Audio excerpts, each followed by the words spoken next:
Hi there, welcome to another video in the Scriptcase macros course. Today we're looking at the SC sequential register macro. So my name is Nate Carpenter. Let's go ahead and get started.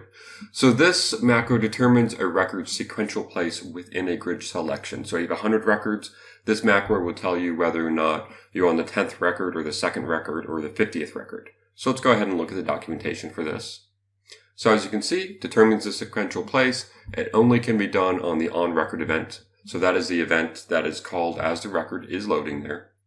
And here's an example of it. So in this one, they're checking if it's the 10th record. So it's the bottom of the page in this example.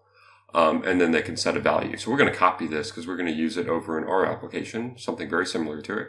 So here I have a grid, just a basic grid with some fields on it. I have two fields, date and amount, and then a running total amount that I added here.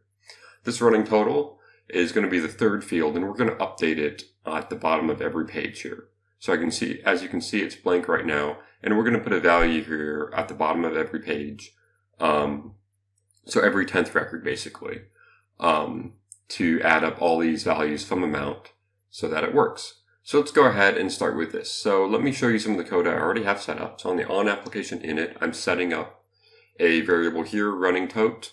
And that is just going to be the running total of everything from the amount. So on record, then, I'm adding this together with the current value of the amount from every single record. I'm just adding it all up. So it's just going to be one big number.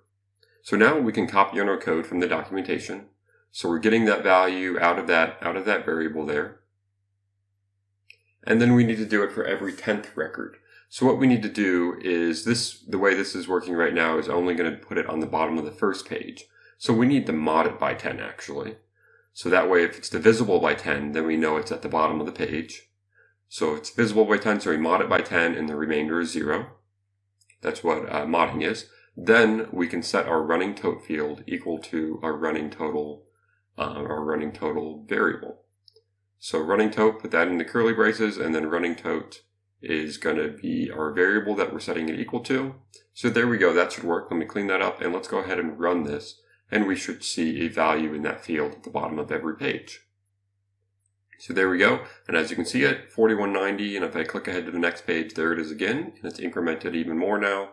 If I keep going ahead, that number is going to keep growing, assuming that there are positive numbers in amount.